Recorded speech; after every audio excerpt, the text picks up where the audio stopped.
Welcome to detox might. നമ്മളിന്ന് ചർച്ച ചെയ്യാൻ പോകുന്നത് ഫൈറ്റ് ദ ഡിജിറ്റൽ ഡ്രഗ് എന്ന വിഷയത്തെക്കുറിച്ചിട്ടാണ്. നമുക്കറിയാം, ഇന്ന് ഈ ഒരു ആധുനിക കാലഘട്ടത്തിൽ ഏറ്റവും കൂടുതൽ നമ്മൾ യൂസ് ചെയ്യുന്ന ഗാഡ്ജറ്റ്സ്, പ്രത്യേകിച്ച് സ്മാർട്ട് ഫോൺ, മറ്റ് ഗാഡ്ജറ്റ് PC അടക്കമുള്ള ഗാഡ്ജറ്റുകൾ, ഏറ്റവും കൂടുതൽ നമ്മൾ ഉപയോഗിക്കുന്നത് സോഷ്യൽ മീഡിയ. അപ്പോൾ പുതിയൊരു കാലഘട്ടത്തിലെ ഏറ്റവും വലിയ പ്രശ്നം എന്താ വെച്ചാൽ, ഡിജിറ്റൽ ഡ്രഗ് എന്ന് പറയുന്നൊരു കാറ്റഗറി പ്രത്യേകിച്ച് യുവാക്കൾക്കിടയിൽ മൊത്തത്തിൽ ജനറലായിക്കൊണ്ടും വളരെയധികം ആളുകൾ പോണോഗ്രഫി പോലത്തെ ഡ്രഗുകളിലേക്ക് പോകുന്നുണ്ട്. ഡിജിറ്റൽ ഡ്രഗ് നമ്മൾ പൊതുവെ ജനറലി പറയുമെങ്കിലും അതിൽ ഈ പറഞ്ഞ പോലെ ഗെയിം അഡിക്ഷൻ അല്ലെങ്കിൽ മറ്റ് ഡിജിറ്റൽ കണ്ടൻറ്റുകൾക്ക്, പ്രത്യേകിച്ച് സോഷ്യൽ മീഡിയ അഡിക്ഷൻ. പക്ഷേ നമ്മൾ സ്പെസിഫിക്കായിട്ട് ഈ ഒരു പോഡ്കാസ്റ്റിൽ ചർച്ച ചെയ്യാൻ ഉദ്ദേശിക്കുന്നത് പോണോഗ്രഫി അഡിക്ഷനെ കുറിച്ചിട്ടാണ്. അപ്പോൾ എന്താണ് സെബിൻ പോണോഗ്രഫി അഡിക്ഷൻ?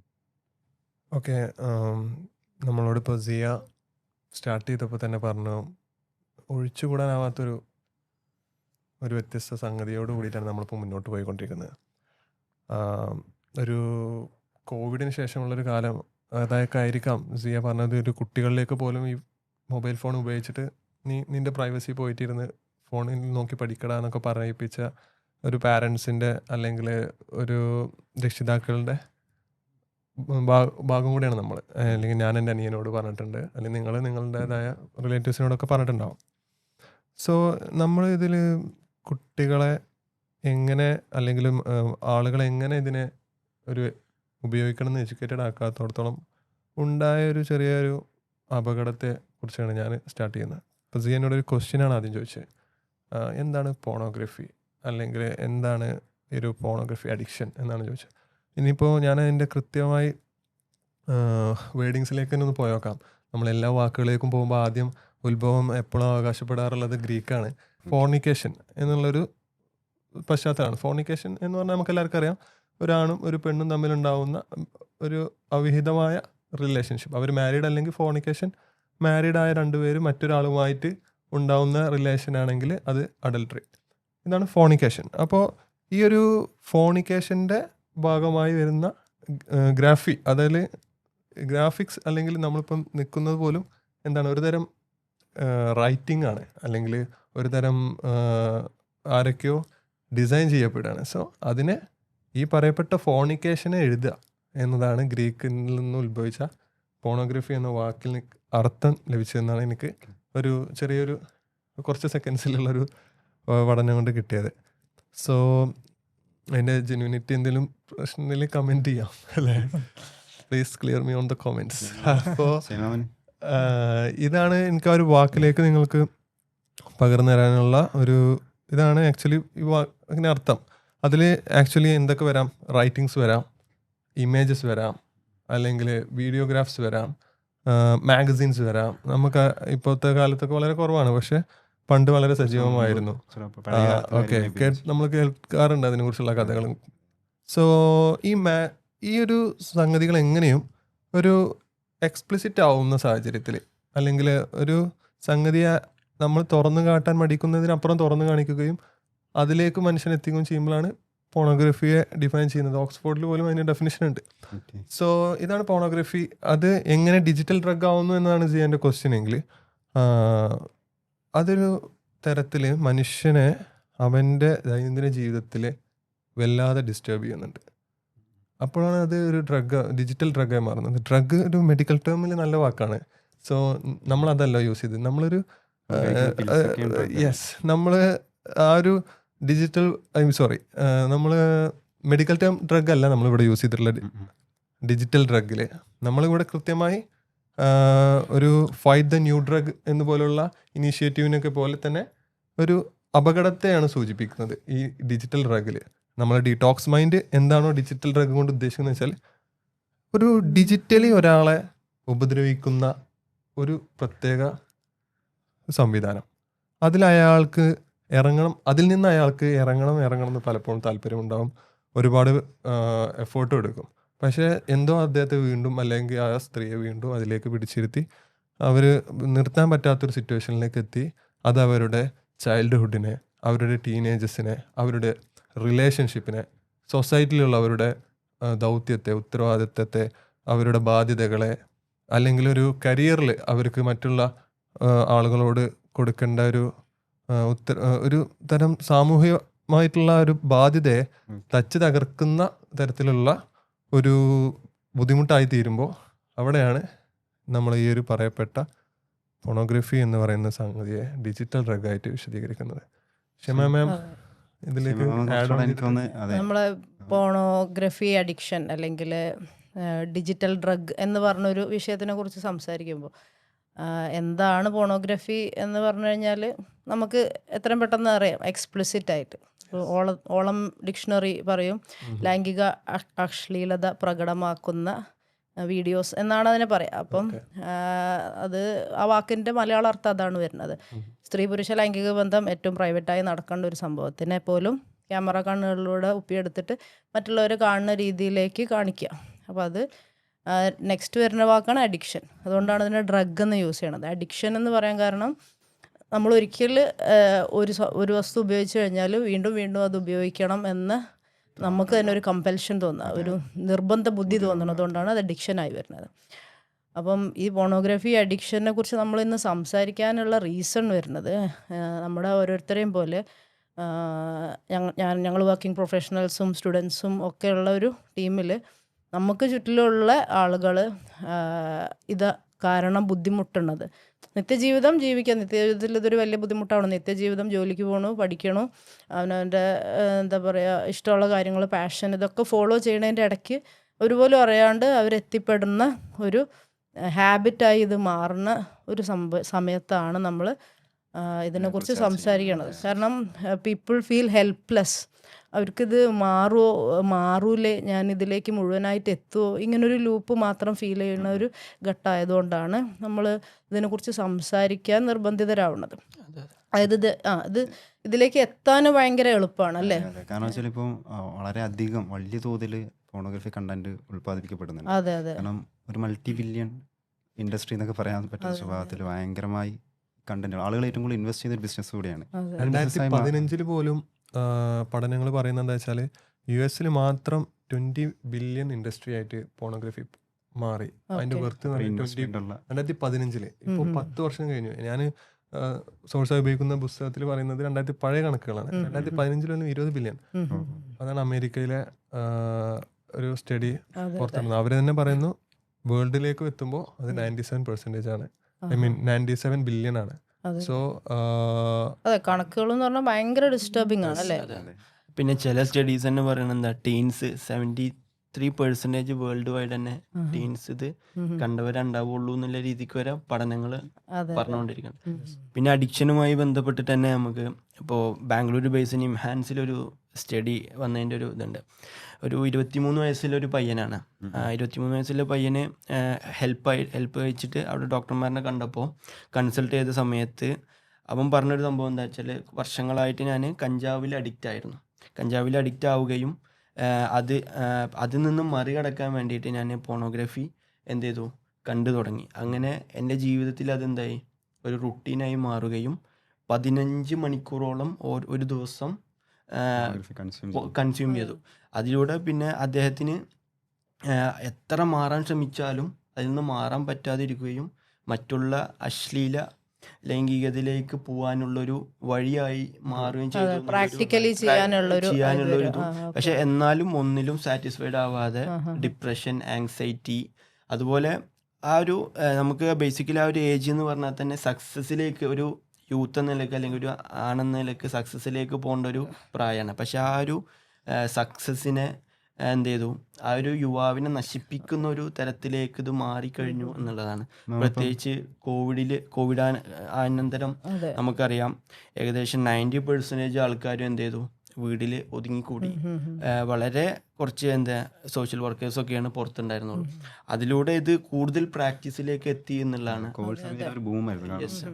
പ്രത്യേകിച്ച് ഡിജിറ്റൽ കണ്ടന്റുകൾ ആദ്യമായി പ്രൊഡ്യൂസ് ചെയ്യപ്പെടുന്നു. എല്ലാവരും വീട്ടിൽ അടച്ചിടുന്ന ക്യാമ്പയിൻസ് പോലും ഉണ്ടായിരുന്നു എന്ന് ഞാൻ അന്നത്തെ കാലത്ത് കേട്ടിട്ടുണ്ട്. നമ്മളന്ന് പഠനം നടത്തുന്ന സമയത്ത് വെബ്സൈറ്റുകള് നമ്മള് സ്റ്റേ ഹോം സ്റ്റേ സേഫ് എന്നൊക്കെ ആയിരുന്നല്ലോ അന്നത്തെ മുദ്രാവാക്യം. അതേപോലെ stay home stay safe watch pornography അതായിരുന്നു അവരുടെ അതായത് ഒരു മഹാമാരിയെ പോലും അവർ ഉപയോഗിച്ചത് അവരുടെ ബിസിനസ്സിനെ ഈ തരത്തിൽ ആ ഒരു വളർത്താൻ സമയത്ത് വേണ്ടിയിട്ടാണ്. ഭയങ്കരമായി നല്ല ക്വാളിറ്റിയുള്ള ഭയങ്കര ഡ്യൂറേഷനുള്ള വ്യത്യസ്ത സ്വഭാവത്തിലുള്ള ഇത്തരം കണ്ടന്റുകൾ പ്രൊഡ്യൂസ് ചെയ്യപ്പെടുന്നുണ്ട്. യെസ്, അതിൽ ഏറ്റവും കൂടുതൽ ഈ കോവിഡ് പേഷ്യൻസിനെ വെച്ചിട്ട് ഇവർ കണ്ടൻസ് ചെയ്ത പോലും, അതായത് നമ്മൾ നേരത്തെ തന്നെ ഷെയ്മ മാം സ്റ്റാർട്ട് ചെയ്ത്, അതായത് ആളുകൾക്ക് അവർ കാണുന്നതും ചെയ്യുന്നതും, അല്ലെങ്കിൽ ഫഹദാണ് അത് കണ്ടിന്യൂ ചെയ്ത് പറഞ്ഞത്, തൃപ്തി ആവാതെ അവർ മണിക്കൂറുകളോളം ഇരുന്ന് പിന്നെ അവർ പ്രാക്ടിക്കലി ഇത് ചെയ്യാൻ വേണ്ടിയിട്ട് ചെയ്യാൻ ശ്രമിക്കുന്നത്.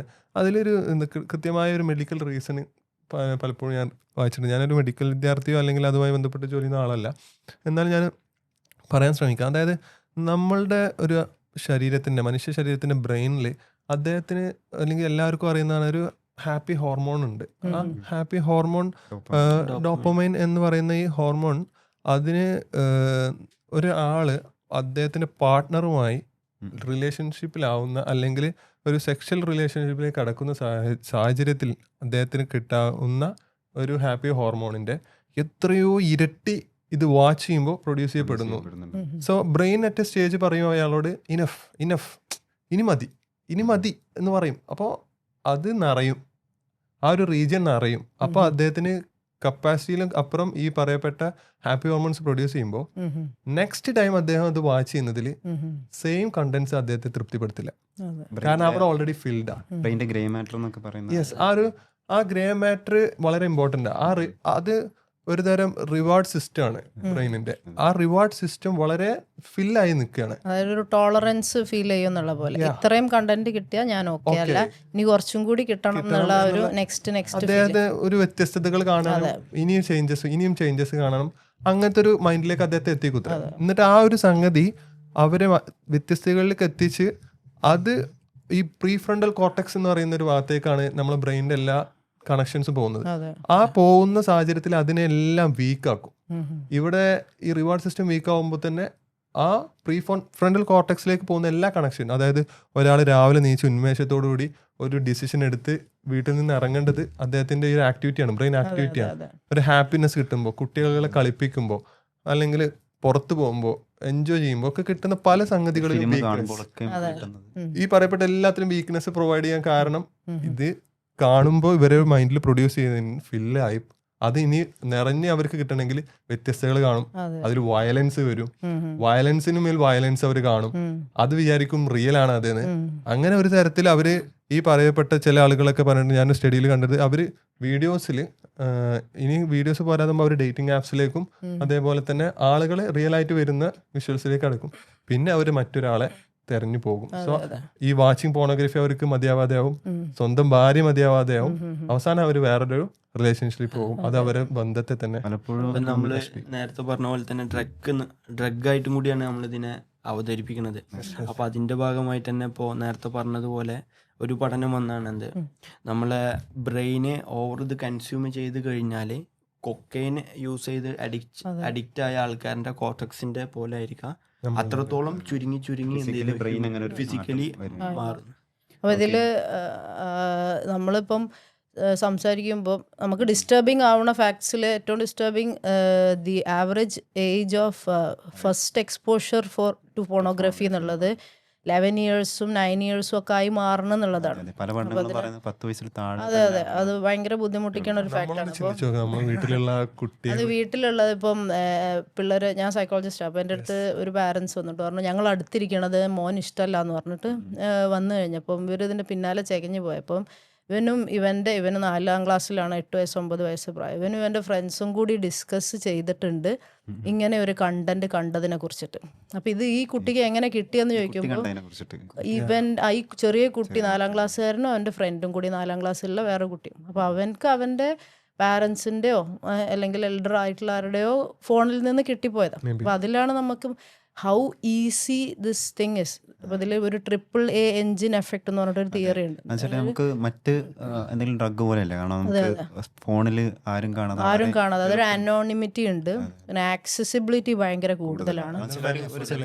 പിന്നെ അതെ അനോണിമിറ്റി, ആക്സസിബിലിറ്റി, അഫോർഡബിലിറ്റി. അതായത് ഇപ്പോൾ ഒരു ചെറിയ കുട്ടിക്കാണെങ്കിലും ടീനേജർക്കാണെങ്കിലും കാശ് കൊടുക്കണ്ട. നിങ്ങൾ പറയും ഒരു 18 വയസ്സ് ആണോ എന്നുള്ളൊരു ക്വസ്റ്റ്യൻ, അതെ, അത് ടിക്ക് ചെയ്ത് കഴിഞ്ഞാൽ കാണാം എന്നുള്ള ലെവലിലേക്ക്. അപ്പോൾ ഈ ഒരു ഈസ് ഓഫ് ആക്സസ് വരുന്ന ഒരു സാധനത്തിനെ കുറിച്ചിട്ട് ഈസ് ഓഫ് സൊല്യൂഷൻ്റെ ഒരു ഡിസ്കഷൻ എവിടെയും വരുന്നില്ല. അതാണ് നമ്മുടെ ഒരു ലക്ഷ്യം എന്ന് പറഞ്ഞു കഴിഞ്ഞാൽ, എളുപ്പത്തിൽ കിട്ടുന്ന ഒരു സാധനമാണ് എന്ന് കരുതിയിട്ട് ഒരിക്കലും സൊല്യൂഷൻ ഇല്ലാത്ത സംഭവമല്ല. നമ്മളിതിനെക്കുറിച്ച് അവെയർ ആണെങ്കിൽ വി ക്യാൻ സ്റ്റോപ്പ്. ആ ഒരു സൊല്യൂഷൻ മൈൻഡ് എങ്ങനെ ആളുകളിലേക്ക് എത്തിക്കാം എന്നുള്ളൊരു ചർച്ചയാണ്. ഇല്ല, അതുകൊണ്ടാണ് നമ്മൾ ഇതിലേക്ക് നോർമലൈസിങ് ഫാക്ടർ അവിടെ നന്നായിട്ട് പ്ലേ ചെയ്യുന്നുണ്ട്. ഇനിയിപ്പോ രണ്ടാണ് എക്സ്റ്റെൻഡ്. അതായത് ഒരു സാഹചര്യത്തിൽ ഇത് മറ്റ് നോർമലൈസ് ചെയ്യപ്പെടുന്നു, മറ്റു സാഹചര്യത്തിൽ ഇത് മറച്ചു വെക്കപ്പെടുന്നു. രണ്ട് എക്സ്റ്റെൻഡ് ആണ് ഞാൻ മനസ്സിലാക്കി തുടങ്ങും. അത് രണ്ടാണ്. അതായത് ഇപ്പോൾ ഷെമമേം പറഞ്ഞ ഇത്, അല്ലെങ്കിൽ സിയ ആഡ് ഓൺ ചെയ്ത് പറഞ്ഞ പറയാൻ മടിയുള്ള ഒരു സംഗതിയും കൂടിയാണിത്. അല്ലെങ്കിൽ ഒരു നല്ല സമൂഹത്തിൽ വളരെ മാന്യനായി ജീവിക്കുന്ന, ഫാമിലിയിൽ വളരെ സ്നേഹത്തോടു കൂടി ജീവിക്കുന്ന ഒരാൾ അത് അദ്ദേഹത്തിന് ഇത് പുറത്തു പറയാതിരിക്കുക എന്ന് പറയുന്നത് വളരെയധികം ഇമ്പോർട്ടൻ്റ് ആയിട്ടുള്ള കാര്യമാണ്. ആരും അറിയാതിരിക്കുക. ബട്ട് നെക്സ്റ്റ് ഒരു എൻഡാണ് ഇതിനെ കൃത്യമായി നോർമലൈസ് ചെയ്യുക. It is good for health എന്ന് വരെ പറയുന്നത്. എഡ്യൂക്കേഷൻ ടൂൾ ഫോർ സെക്സ് എഡ്യൂക്കേഷൻ്റെ ഒരു ടൂളായിരിക്കാം. അതെ, റിലേഷൻഷിപ്പിനെ കുറിച്ച് പഠിക്കാനുള്ള ടൂളായിരിക്കാം. ഇങ്ങനെയൊക്കെ വരുന്നൊരു നോർമലൈസിങ് ഉണ്ട്. നമുക്ക് തന്നെ നമ്മൾ വെബിൽ സെർച്ച് ചെയ്ത് കഴിഞ്ഞാൽ നമുക്കത് ഇതൊരു ഏറ്റവും വലിയ മിസ്റ്റേക്ക് ആണെന്നുള്ള ഒരു കറക്റ്റ് ഫാക്ട് നമുക്ക് കിട്ടില്ല. ഡിബേറ്റഡ് ടോപ്പിക് എന്നുള്ളൊരു സംഭവമേ കിട്ടുള്ളൂ. കാരണം ഈ ഒരു ഇൻഡസ്ട്രി നിലനിൽക്കുക എന്ന് പറയുന്നത് ഈ ഒരു ടീമിന്റെ, ഈ ഒരു കോർപ്പറേറ്റ്സിന്റെ ആവശ്യം കൂടിയാണ്. അപ്പൊ ഈ അൽഗോരിതത്തിൽ അവരുടേതായ കാഴ്ചപ്പാടുകൾ അതിനുണ്ട്, പുറത്തു വരുള്ളൂ. അവരെ ഒരിക്കലും ഇതിനൊരു മനുഷ്യ ശരീരത്തിനും കുടുംബജീവിതത്തിനും ഇതൊരു ബാധ്യതയാണോ അല്ലെങ്കിൽ ഭാരമാണോ എന്നുള്ളത് പറയുന്നില്ല. പലപ്പോഴും നമ്മുടെ സ്കൂളിലും ഈ ഇപ്പോൾ സെക്സ് എഡ്യൂക്കേഷൻ എന്നുള്ള ടോപ്പിക്ക് പൊതുവെ വരാറില്ല. ഇപ്പോൾ നമ്മൾ ആകെ ഇപ്പോൾ മനുഷ്യൻ്റെ ഏറ്റവും ക്യൂരിയസ് ആയിട്ടുള്ള സംഭവം എന്താണെന്ന് അറിയാം, നമ്മൾ ബോഡി പാർട്സ് ഡിസ്ക്രൈബ് ചെയ്തിട്ടുള്ള പിക്ചർ വെക്കുമ്പോൾ പോലും സെക്സ് ഓർഗൻ എന്ന് പറഞ്ഞിട്ട് കുട്ടിക്ക് അത് കാണിച്ചു കൊടുക്കണില്ല. സെക്സ് എഡ്യൂക്കേഷൻ അവിടുന്ന് സ്റ്റാർട്ട് ചെയ്യണം. ഓർഗൻ ഉണ്ട്, അവിടെ കില്ല് ചെയ്യണം. സെക്സ് ഓർഗൻ ഉണ്ട്, എല്ലാവർക്കും ഉണ്ട്, നിങ്ങൾക്കും ഉണ്ട്, നിങ്ങളുടെ ഫ്രണ്ടിനും ഉണ്ട്, ബോയ്സിന് ഗേൾസിൻ്റെ ഉണ്ട്. ആ ഒരു സാധനത്തിൽ നിന്ന് സെക്സ് എഡ്യൂക്കേഷൻ ശരിക്കും സ്റ്റാർട്ട് ചെയ്യേണ്ടതാണ്. അപ്പം നിങ്ങളിപ്പോൾ പറഞ്ഞ ഇൻഡസ്ട്രീനെ കുറിച്ച് പറയുമ്പം ഇങ്ങനൊരു $multi-million ഇൻഡസ്ട്രി ഇരിക്കണുണ്ട് എന്നുള്ളത് നമ്മളിപ്പോൾ യൂസ് ചെയ്യണ ഒരാൾ അതിനെക്കുറിച്ചല്ല ചിന്തിക്കണത്. ഞാനെന്ന വ്യക്തി എത്രത്തോളം വൃത്തികെട്ട ആളാണ്, അതുകൊണ്ടാണല്ലോ ഞാൻ വീണ്ടും ഇതിലേക്ക് എത്തണത്. മിക്കവാറും ഇവർ ഇതിലേക്ക് എത്തണത് എങ്ങനെയായിരിക്കും? ഗിൽട്ട് ഉള്ളവരുണ്ട്, ഗിൽട്ട് തോന്നാത്തവരുണ്ടെന്ന് തോന്നുന്നു. ഞാൻ ഫസ്റ്റ് ഇപ്പോൾ പറയുന്നത് ഗിൽട്ട് ഉള്ളവരെ കുറിച്ചാണ്. അതെ. അപ്പം ഞാനെന്ന വ്യക്തി എത്രത്തോളം സെൽഫ് കൺട്രോളും വിൽ പവറും ഇല്ലാത്ത ആളായതുകൊണ്ടാണ് ഞാൻ വീണ്ടും റിപ്പീറ്റഡ് ആയിട്ട് ഡെയിലി നൈറ്റ് ഈ സാധനത്തിലേക്ക് എത്തണത് എന്നുള്ളൊരു സംഭവം മാത്രമായിരിക്കും മിക്കവാറും എല്ലാവരും ചിന്തിക്കുക. പക്ഷെ ഇങ്ങനെ നിങ്ങളിപ്പോൾ പറഞ്ഞ ആ പോലെ ഒരു ഇൻഡസ്ട്രി ഇതിൻ്റെ ബാക്കിൽ നിന്നിട്ട് നിങ്ങൾ ആലോചിച്ച് നോക്കണം, ഡെയിലി സെർച്ച് ചെയ്യണതിൽ 25% സെർച്ചും പോണത് പോണിനെ സീക്ക് ചെയ്തിട്ടാണ്. അപ്പോൾ ആ ഇൻഡസ്ട്രി അവിടെ നിന്നിട്ട് ഇതിങ്ങനെ ബൂസ്റ്റ് ചെയ്യണത് കൊണ്ടും ആഡ്സ് വിടുന്നത് കൊണ്ടാണ് നമ്മൾ അതിലേക്ക് എത്തുന്നത്. മനുഷ്യൻ്റെ വിൽ പവറിന് പറ്റാത്ത ഒരു കാര്യമാണ് അവരവിടെ നമ്മളെ തോൽപ്പിക്കണത്. അപ്പോൾ അത് ശരിക്കും അവെയർ ആയി കഴിഞ്ഞാൽ യു ക്യാൻ ഡു. നമുക്ക് എന്തെല്ലാം നമ്മൾ പല ബാഡ് ഹാബിറ്റ്സും നമ്മൾ ഡിഫീറ്റ് ചെയ്തവരാണ്.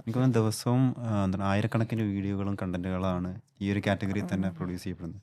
നമുക്ക് കണക്കിന് വെബ്സൈറ്റുകൾ ദിവസം കൺസ്യൂം ചെയ്യണത് ഏകദേശം എന്താണ് 83% ആൺകുട്ടികളും 63% വുമൻസും വരുന്നുണ്ട്. മൊത്തത്തിൽ നല്ല രീതിയിൽ നമ്മൾ വിചാരിക്കും ആൺകുട്ടികളാണോ അല്ലെങ്കിൽ കൂടുതൽ അഡിക്റ്റ് ചെയ്യപ്പെട്ടു. അല്ല, അങ്ങനെയല്ല, എല്ലാവരും സ്ത്രീകളും പുരുഷനും. നമുക്കിനി കുറച്ച് താഴത്തേക്ക് ഇറങ്ങിയാലോ. എൻ്റെ ഒരു സജഷനാണ്, നമുക്കിങ്ങനെ എടുത്തു നോക്കാം. ഇപ്പം നമ്മളിപ്പോൾ സംസാരിക്കുന്ന ഒരു മലയാള ഭാഷയിലാണ്, നമ്മൾ ഓഡിയൻസ് അല്ലെങ്കിൽ നമ്മൾ കേൾക്കുന്ന ഒരു മലയാളികളാണ്. ഒരു കേരളത്തിലെ ഒരു സാഹചര്യം അല്ലെങ്കിൽ കേരളത്തിന് പുറത്തുള്ള മലയാളികളുടെ ഒരു സാഹചര്യം വെച്ചിട്ട് നമുക്ക് വെറുതെ ഒന്ന് ചിന്തിച്ച് നോക്കാം. നമ്മളുടെ ഇപ്പോൾ പലരുടെയും വീട്ടിലെ ഒരു സാഹചര്യം വെച്ചിട്ട് മോനെ വൃത്തികേടാണത് എന്ന് പറഞ്ഞു കൊടുക്കുന്ന സാഹചര്യം ഉണ്ടായിരുന്നു ഒരു 7 വർഷം മുന്നേ. അല്ലെങ്കിൽ ഞാനൊക്കെ ഒരു 16, 17, 18 പ്രായങ്ങളിലൊക്കെ എന്തെങ്കിലും നമ്മളുടെ മുന്നിലേക്ക് വന്നാൽ അല്ലെങ്കിൽ TV കാണുമ്പോൾ ഒരു പാട്ട്, ഒരു സോങ് വരികയാണ്, അതിലൊരു എന്താണ് ദാറ്റ് മച്ച് പ്രശ്നമൊന്നും ഇല്ല എന്ന് പറയും ചിലപ്പോൾ ആളുകൾ. പക്ഷെ അത് വന്നാൽ തന്നെ ഒരു വീഡിയോ, ഒരു ഡാൻസ്, ഒരു ഐറ്റം ഡാൻസ് തന്നെ ഓപ്പൺ ആയിട്ട് തന്നെ പറയാം. അങ്ങനെ വന്നാൽ നമ്മൾ ശീലിപ്പിച്ചിട്ടുണ്ട്, അല്ലെങ്കിൽ പലരും ശീലിച്ചിട്ടുണ്ട്. അറ്റ്ലീസ്റ്റ് നമ്മളുടെ പാരൻസിന് മുന്നെങ്കിലും നമ്മൾ അതിൽ നിന്ന് മാറി നിൽക്കണം എന്നുള്ളത്. പക്ഷെ ഇപ്പോൾ ഫിലിമിലായാലും ഇപ്പോൾ അഡ്വർടൈസ്മെന്റ്സിലായാലും ഈ സെക്ഷലി എക്സ്പ്ലിസിറ്റ് ചെയ്യുക അല്ലെങ്കിൽ സ്ത്രീകളെ സെക്ഷൽ ഒബ്ജക്റ്റ് ആക്കി മാറ്റുക എന്നൊരു സ്ട്രാറ്റജി വളരെ വൃത്തിയിൽ നടക്കുന്നുണ്ട്. അപ്പോൾ അങ്ങനെ ഒരു കാണപ്പെടുന്നൊരു കുട്ടി അയാൾ തല താഴ്ത്താനോ അല്ലെങ്കിൽ മാറി നിൽക്കാനോ ശീലിക്കുക, അല്ലെങ്കിൽ ചാനൽ മാറ്റാനോ ശീലിക്കുന്നു ഒരു കാലഘട്ടത്തില്. ഇത് നോർമലൈസ് ചെയ്യപ്പെടുന്നതുകൊണ്ട് കൂടിയാണ്. കാരണം അത്രമേൽ എല്ലാ കണ്ടന്റുകളും നമ്മളിപ്പോൾ ഫിലിമുകളിൽ നോക്കിയാൽ, അഡ്വർടൈസ്മെന്റ്സിൽ നോക്കിയാൽ, അല്ലെങ്കിൽ സോഷ്യൽ മീഡിയകളിൽ നോക്കിയാൽ ഇത് ഇങ്ങനെ എക്സ്പ്ലിസിറ്റ് ആയിട്ടുള്ള കണ്ടന്റുകൾ വന്നുകൊണ്ടിരിക്കുക. അതൊരു തെറ്റായിട്ട് തോന്നാത്തൊരവസ്ഥയിലേക്ക് കാര്യങ്ങൾ മാറുന്നു. അത് കൂടുതൽ എന്ത് ചെയ്യും, രഹസ്യ സ്വഭാവത്തിലേക്ക് അത് കൊണ്ടുപോകാൻ സാധ്യത.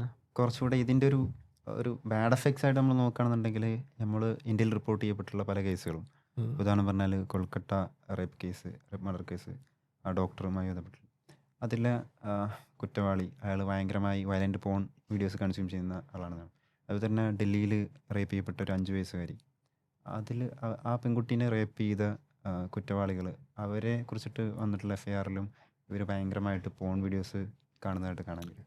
ഇത് ഇങ്ങനെ ഇത്തരം പല കേസുകളും നമ്മൾ ഇന്ത്യയിൽ തന്നെ റേപ്പുമായി ബന്ധപ്പെട്ട് നമ്മൾ നോക്കുന്ന പല കേസുകളും. അല്ല അതിപ്പോൾ നമ്മൾ അത്രയും അങ്ങനെ കേൾക്കുമ്പോൾ നമ്മൾ വിചാരിക്കും ഭയങ്കര ക്രിമിനൽസ് മാത്രമേ ചെയ്യുള്ളൂ എന്നുള്ളത്. പക്ഷേ ജസ്റ്റ് ഇപ്പം നമ്മുടെ ഇടയിലുള്ള മുതിർന്ന ആളുകൾ അവരുടെ കൺസേൺസ് പറയുന്ന കൂട്ടത്തിൽ അവർ പറയും, എൻ്റെ സ്പൗസ് ആണോ പെണ്ണോ, സ്പൗസ് ഇത് യൂസ് ചെയ്യണത് കൊണ്ട് എന്നായിട്ടുള്ള ഇൻറ്റിമസിക്ക് ഒരു താല്പര്യമില്ല, ആൾക്ക് എല്ലാതും ഇതിലൂടെ മാത്രമാണ് ഇൻറ്റിമസി. അല്ലെങ്കിൽ എൻ്റെ കുട്ടി ഇത് യൂസ് ചെയ്യുന്നുണ്ട് എന്നുള്ളത്, ടീനേജർ ആണെങ്കിലും കുഞ്ഞു കുട്ടിയാണെങ്കിലും ഞാനിത് കണ്ടു, എനിക്കിപ്പോൾ കുട്ടീനെ പേടിയാണ്. അപ്പോൾ സ്വന്തം കുടുംബത്തിൽ സ്വന്തം വീട്ടിൽ നിൽക്കണ ഒരു സ്ത്രീക്കോ പുരുഷൻ ഇവരിത് കണ്ടിട്ട് ഇവർ ഭയപ്പെടുകയാണ്. അപ്പോൾ ഫാദർ സൺ അല്ലെങ്കിൽ മദർ സൺ ഇങ്ങനെയൊക്കെയുള്ള കോണ്ടെക്സ്റ്റിൽ പോലും ഇങ്ങനൊരു സാധനം കയറി വരുമോ എന്നുള്ളൊരു ആങ്സൈറ്റി ഈ സംഭവം എല്ലാവരും യൂസ് ചെയ്യുമ്പോൾ വരുന്നുണ്ട്. അതെ അതെ മാരിറ്റൽ ലൈഫുമായി ബന്ധപ്പെട്ട് വരുമ്പോൾ ഡിവോഴ്സിന്റെ റേഷ്യോയിൽ നോക്കിക്കഴിഞ്ഞാൽ തന്നെ ഒരുപാട് കേസസ് ഇതുമായി ബന്ധപ്പെട്ടിട്ട് നടന്നിട്ടുണ്ട്.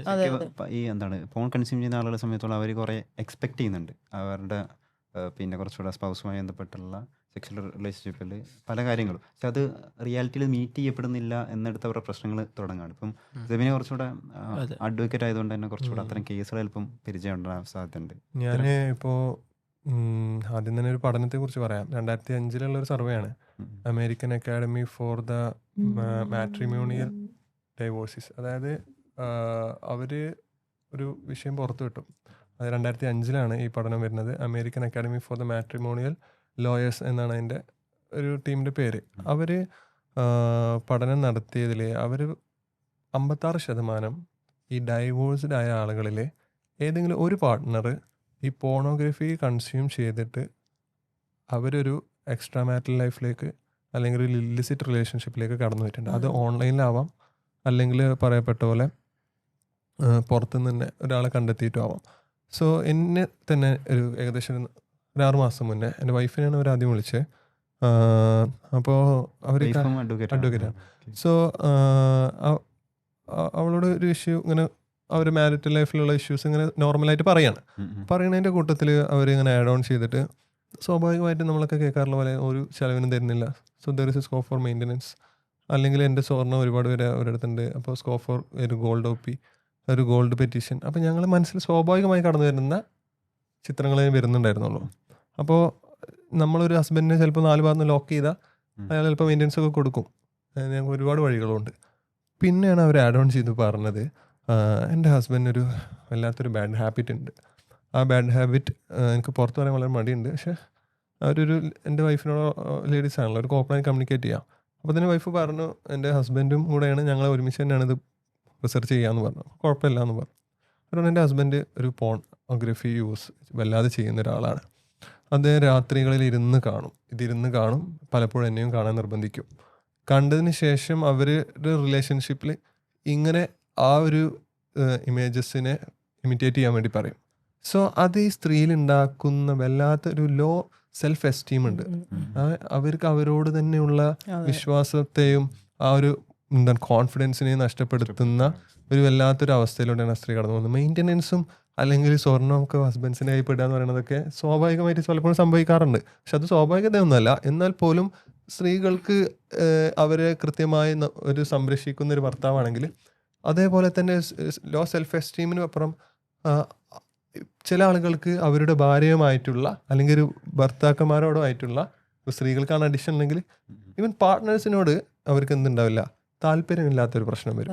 അവർക്ക് ഒരു unrealistic expectation of sexual pleasure എന്ന് പറഞ്ഞൊരു സംഭവം വരുന്നത് ഈ പോണോഗ്രഫി കാണുമ്പം വരുന്നൊരു സംഭവം എന്ന് വെച്ചാൽ നമ്മൾ ഒരു സെക്ഷൽ ആക്ട് വാച്ച് ചെയ്യുകയാണല്ലോ പോണോഗ്രഫിയിൽ. അതിന് പറയണ മറ്റൊരു പേരാണ് വോയറിസം എന്ന് പറഞ്ഞത്, വോയറിസ്റ്റിക് ഫീലിംഗ്. നമുക്ക് കാണുമ്പോൾ ഉണ്ടാവുന്ന ഒരു ഫീലിംഗ്, എന്ത് സംഭവം നമ്മൾ കാണുമ്പോൾ ഉണ്ടാവുന്ന ഒരു ഫീലിംഗ്. ഇപ്പം നൂഡിൽസ് അഡ്വർടൈസ്മെൻറ്റിൽ കാണുമ്പോൾ ഉണ്ടാവുന്ന ഒരു ഫീലിങ്ങും കഴിക്കുമ്പോൾ ഉണ്ടാവുന്ന ഒരു ഫീലിങ്ങും ഡിഫറൻസ് ഉണ്ട്. അപ്പോൾ അതുപോലെ ഇത് കാണുമ്പോൾ ഉണ്ടാവുന്ന ഒരു ഫീലിംഗ് ആണ് സെക്ഷൽ ആക്ട് പോണോഗ്രഫിയിൽ കാണും. പിന്നീട് മാരേജ് ആണെങ്കിലും റിലേഷൻഷിപ്പ് ആണെങ്കിലും ആളുകൾ സെക്ഷലി ഇൻറ്റിമേറ്റ് ആവണ സമയത്ത് ഇറ്റ് ഈസ് ടോട്ടലി ഡിഫറെൻറ്റ്. സ്നേഹം കാരണം, മാനസികമായിട്ടുള്ള അടുപ്പം കാരണം, ഒരുപാട് എഫെക്ഷൻ ഒക്കെ എക്സ്പെക്റ്റ് ചെയ്തിട്ടാണല്ലോ ഈ സെക്ഷൽ റിലേഷൻഷിപ്പിലേക്ക് എത്തുന്നത്. അപ്പോൾ ഇതിലേക്ക് എത്തിക്കഴിയുമ്പം അവിടെ സെക്ഷൽ പ്ലഷർ എന്ന് പറഞ്ഞു കഴിഞ്ഞാൽ എൻഡ് ഓഫ് ദി ആക്ടിൽ ഉണ്ടാവാൻ സാധ്യതയുള്ള ഒരു സ്മോൾ പ്ലഷറാണ്. പക്ഷേ ദി ടോട്ടൽ റിലേഷൻഷിപ്പിൽ തന്നെ ഒരുപാട് ആക്ട്സ് കംപ്ലീറ്റ് ചെയ്ത് കഴിഞ്ഞാലാണ് അതിലേക്ക് എത്താൻ പറ്റുക. പോണോഗ്രഫിയിൽ ഇറ്റ് ഈസ് കംപ്ലീറ്റ്ലി ഡിഫറെൻറ്റ്. നിങ്ങൾ കയ്യിൽ കാണുന്നു, കണ്ടു കഴിയണു, pornography will lead to masturbation. അപ്പം മാസ്റ്റർബേഷൻ ആവണം, ഇജാക്കുലേഷൻ ആവണം, പ്ലഷർ ആവണം. അപ്പോൾ അത് ഭയങ്കര ഈസി ആയിട്ടുള്ള ഒരു മെത്തേഡാണ്. There is no loving, there is no caring, there is no need of meeting each others expectations. Relationship എന്ന് പറയുന്ന സംഭവമേ ഇല്ലാണ്ട് സെക്ഷൽ പ്ലഷറാണ് പോണോഗ്രഫി തരുന്നത്. ഇത്തരം ആളുകളിൽ ഇപ്പോൾ ഒരു പഠനം പുറത്തുവിട്ടിട്ടുള്ളത് ഈ പോൺ കൺസ്യൂം ചെയ്യുന്ന ആളുകളിൽ ടെസ്റ്റോസ്റ്റിറോണിൻ്റെ ഒരു അതായത് ഇവർക്ക് അതായത് ഔട്ട് ഓഫ് 100 ഈ പഠനത്തിൽ ഇങ്ങനെ കാണിക്കുന്നത് പലപ്പോഴും പല കേസുകളോട് എടുത്തിട്ടാണ് ഇവർ പഠനം നടത്തിയിട്ടുള്ളത്. അതായത് പല റേപ്പ് കേസുകളൂടെ എടുത്തിട്ട് അത്തരം ആളുകളെ മുൻനിർത്തിക്കൊണ്ടാണ് പഠനം നടത്തിയിട്ടുള്ളത്. അപ്പോൾ ഈ പോൺ കൺസ്യൂം ചെയ്യുന്ന ആളുകളെ സംബന്ധിച്ചിടത്തോളം അവർക്ക് ടെസ്റ്റോസ്റ്റിറോണിൻ്റെ അളവ്, ആ ഹോർമോണിൻ്റെ അളവ് ഭയങ്കര കൂടുതലാണ്. അതായത് 100 വരേണ്ടടുത്ത് 800-ന് മുകളിൽ അല്ലെങ്കിൽ 600-ന് മുകളിലേക്കൊക്കെയാണ് ഇത് പോകുന്നത്. അത്രയും പ്രൊഡ്യൂസ് ചെയ്യപ്പെടുകയാണ്. അപ്പോൾ ഇവരെ സംബന്ധിച്ചിടത്തോളം ഇതിനെ മീറ്റ് ചെയ്യുക, ഇവരെ സംബന്ധിച്ചിടത്തോളം എങ്ങനെയും സെക്ഷൽ ഇൻ്റർകോഴ്സിൽ ഏർപ്പെടുക, അവർ സിറ്റുവേഷൻസ് നോക്കാറില്ല, ആരാണ് എതിർസ്ഥാനത്ത് നിൽക്കുന്നത് നോക്കലില്ല.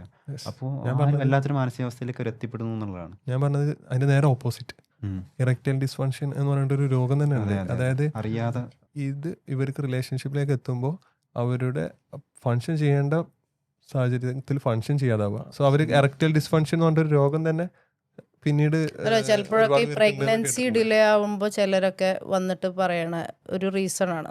ഇപ്പൊ സെബിൻ പറഞ്ഞ മാതിരി ഒരു അഡ്വക്കേറ്റ് എപ്പോഴും ഗോൾഡിന്റെ കേസും മെയിൻ്റനൻസിന്റെ കേസും പറയുമ്പോൾ പ്രഗ്നൻസി ഡിലേ ആവണമെന്ന് പറയുമ്പോൾ we never expect them to come for counselling. Go see a gynaecologist, reproductive മെഡിസിനിൽ പോയി കാണും. ഇവർ വന്നിട്ട് പറയണത് എന്താ വെച്ചാൽ actually there is no penetrative sex ഇവിടെ എന്ന് പറഞ്ഞു കഴിഞ്ഞാൽ മാൻ അല്ലെങ്കിൽ വുമൺ ഇവർക്ക് ഇത് വേണ്ടത് എന്താണ്, ഫൈനൽ പ്ലഷർ മാത്രം മതി. അപ്പോൾ അതിലേക്ക് മാത്രമാണ് ഫോക്കസ്. ഇത് എന്തുകൊണ്ടാണ് വരുന്നത്, എക്സസീവായിട്ട് ഇവർക്ക് ഇത് വാച്ച് ചെയ്യണം, വാച്ച് ചെയ്ത് കഴിഞ്ഞാൽ പ്ലഷർ വരണം. അപ്പം when it comes to body contact വന്നു കഴിയുമ്പോൾ തന്നെ ഒരു തരം ഇറിറ്റേഷനും അറപ്പൊക്കെയാണ്. അതല്ല മനസ്സിൽ ഒരു ടീനേജ് തൊട്ടിട്ട്, നമ്മൾ പറഞ്ഞ ഏജ് 10-12 ഏജ് തൊട്ടിട്ട് എന്താണ് സെക്ഷൽ റിലേഷൻഷിപ്പ് എന്ന് വിചാരിച്ചിട്ട് അവർ മനസ്സിൽ വെച്ചിരിക്കുന്നത് ഇങ്ങനെ ആയി പോവാണ്. സോ നമ്മളിപ്പോൾ എന്താണ് എനിക്ക് തോന്നുന്നത് കുറച്ചുകൂടെ നമ്മൾ പോണോഗ്രഫി എന്താണ്, അതിൻ്റെ ബാഡ് എഫക്ട്സ് എന്താണ്, അത്തരം കാര്യങ്ങൾ നമ്മൾ ചർച്ച ചെയ്തു.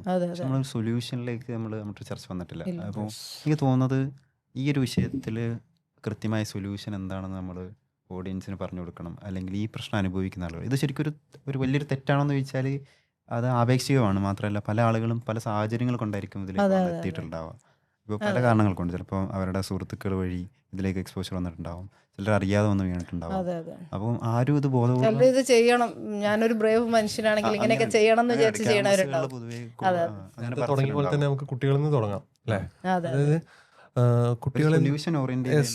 കുട്ടികളിൽ നിന്ന് തന്നെ നമുക്ക് ഇതിനെ തിരുത്തി തുടങ്ങാം എന്നാണ് ഞാൻ ഉദ്ദേശിച്ചത്. അതായത് നമ്മൾ നേരത്തെ ഞാൻ തുടങ്ങിയൊരു സംഗതിയായിരുന്നു, നമ്മൾ എന്താണ് ഒരു കുട്ടി എത്തിപ്പെടുന്നത് ആളുടെ ഒരു റൂമിൽ എത്തിപ്പെടുന്നു, അദ്ദേഹം യൂട്യൂബിൽ അല്ലെങ്കിൽ ഷോർട്സിൽ അല്ലെങ്കിൽ മറ്റേ റീൽസിലേറ്റ് പലതും കാണുന്നു, അവർക്ക് സജഷൻ വരുന്നു, ഇടയിൽ എന്തെങ്കിലും ചെറുത് വരുന്നു, അവർക്ക് ചെറിയൊരു ശതമാനം ട്രിഗർ ചെയ്യാൻ കാരണമാവുന്ന അത് ആ കുട്ടിയെ ചിലപ്പോൾ ഒരു മൂവിയിലുള്ള ഒരു സോങ് സീൻ, നേരത്തെ പറഞ്ഞ പോലെ അല്ലെങ്കിൽ ഒരു റൊമാൻറ്റിക് സീൻ, അതിൽ നിന്ന് ആ കുട്ടിയെ കുറച്ചും കൂടെ വലുത് കാണിക്കാൻ പ്രേരിപ്പിക്കുന്നു. സോ കുട്ടി ആ പേജിലേക്ക് കയറുന്നു, അല്ലെങ്കിൽ അതിലേക്ക് തന്നെ കയറുന്നു.